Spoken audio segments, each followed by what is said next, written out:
السلام عليكم. اليوم ان شاء الله بسوي معاكم الخمير اليمني. سوينا قبل الخمير الاماراتي واليوم بعلمكم الخمير اليمني. اول شيء هنا عندنا مقدار الطحين 8 اكواب بهذا الكوب. عندنا 8 اكواب طحين ابيض اللي هو رقم 1. عندنا باقي المقادير. عندنا هذا الخمير سويت بهذا الخاشوقة الصغيرة، ملعقتين خميرة، وعندي ملعقتين ونص ملح، و3 ملاعق سكر، و5 ملاعق عندي بهالحجم هذا القياس، 5 ملاعق ونص حليب بودر. وعندي طبعا الماء هني حاولوا ما يكون لا بارد ولا يكون حار، يكون شوية دافي.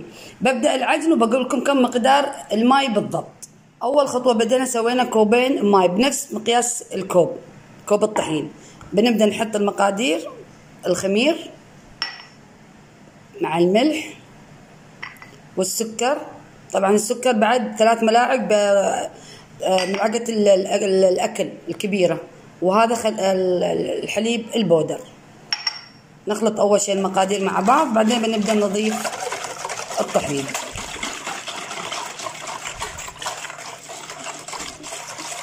الحين بعد ما امتزجت معانا المقادير نبدأ نضيف الطحين بالتدريج. أول شيء بضيف كوبين، ونبدأ نمزج باقي المقادير كامل مع بعض. شوفوا الحين كيف العجينة استوت. الحين ببدأ بعد أضيف نص كوب ماء، وأضيف باقي مقدار الطحين.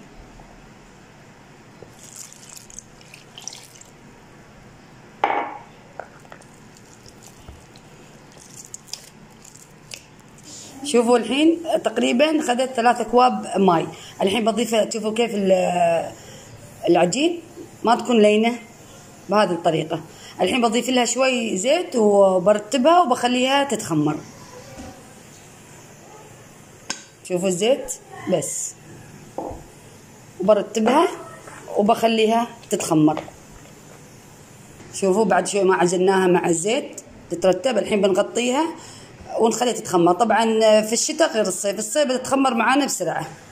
خلاص ان شاء الله تتخمر وبرويكم باقي الطريقة. بعد ما خمرت العجينة بنبدأ نقطعها 4 قطع، ونعدلها اللمة ونحطها في الطحين نخليها ترتاح شوية. يعني نقطعها كذي بالنص، وبعدين نقطعها النص الثاني ل4 قطع، يعني تستوي عندنا 4 قطع. بنلمها كذي وبنحطها طبعا الصينية مرشوشة بالطحين ونخليها ترتاح. وهذه القطعة الثانية. طبعا أنا دهنت إيدي بشوية زيت.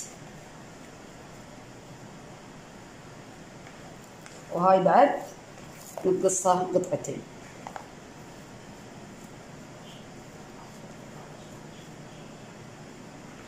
خلاص ونخليها ترتاح ونبدأ نكمل طريقة الخمير.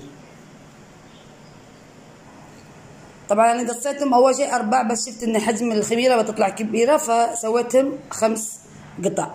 خلاص شوفوا بهذه الطريقه. وطبعا نمسحهم من فوق بشويه زيت عشان ما تنشف. بعد ما مشى الوقت وتخمرت العجينه شوفوا كيف تستوي. شوفوا القطع اللي خليناهم اول. الحين بنبدا نفردها ونسوي الخمير. هني جبت هذه الصينيه ورشيتها بالطحين وحطيت اول قطعه، بحاول افردها شوي بايدي وبرويكم كيف بتستوي. الحين شوفوا بنفردها. طبعا اما تفردونها بالشوبك او بتضربونها باليد، نفس اللي يسوون بالمخابز، انت وراحتك. بعدين نفردها كامل، تسحبينها من الاطراف على كامل الصينيه بهذه الطريقه.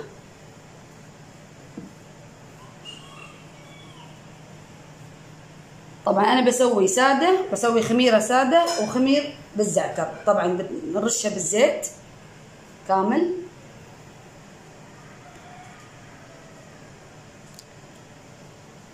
الحين ببدأ ارش الزعتر.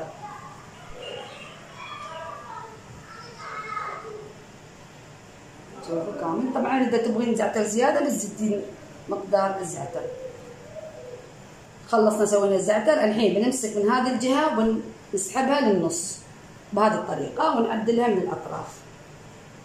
حاولوا تعدلونها من الأطراف بهذه الطريقة. شوفوا بهذه الطريقة نحاول شويه بس نسحبها من هني. رشيتها بالزيت وبحط شويه زعتر، يعني بتكون الخمير مثل طبقات. واذا حابه ممكن تستبدلينها بعد بالجبن، بعد بتطلع لذيذه. الحين الصوب الثاني ونحطه على الجزء الاول، ونحاول نفرد الاطراف. بنعيد نفس الخطوه، بنسوي زيت وبنسوي الزعتر.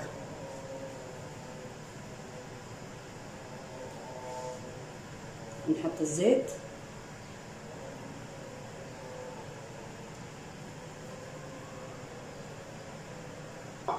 والرشه بالزعتر.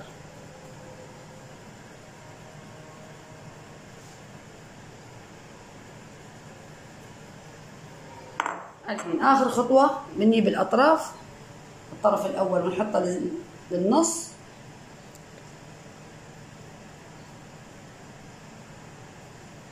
خلاص. الحين نرصها من الاطراف عشان ما تنفتح علينا، ونجيب الجزء الثاني ونحطه فوق الجزء الاول بهذه الطريقه. طبعا هني عندنا صينيه الفرن دهناها بالزيت، ونبدا اي قطعه نخلصها نشيلها ونحطها ونسوي باقي المقدار. طبعا هاي تشوفوا لها شويه القطعه صغيره فما نطلعها لبرا، عادي نفردها داخل الصينيه. الحين بحط شويه زيت،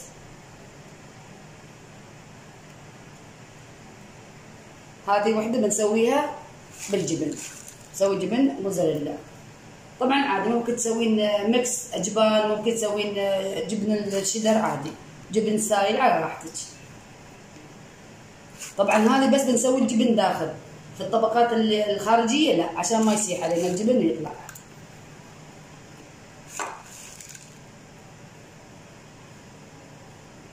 نسوي عليها كامل وبنسوي بنكمل نفس الطريقه.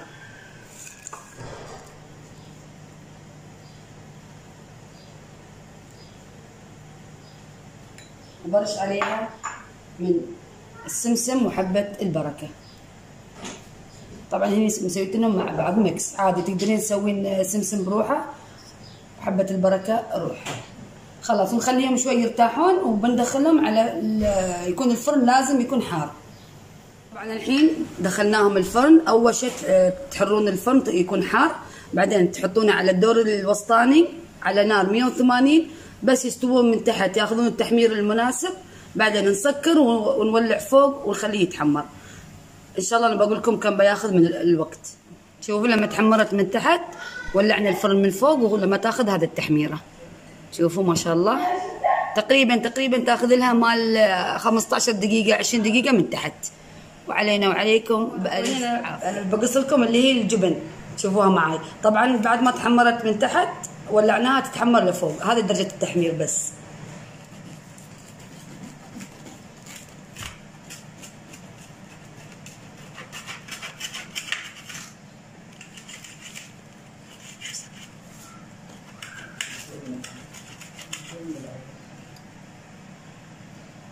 هذا اللي بالجبن شوفوا. وعلينا وعليكم بألف عافية.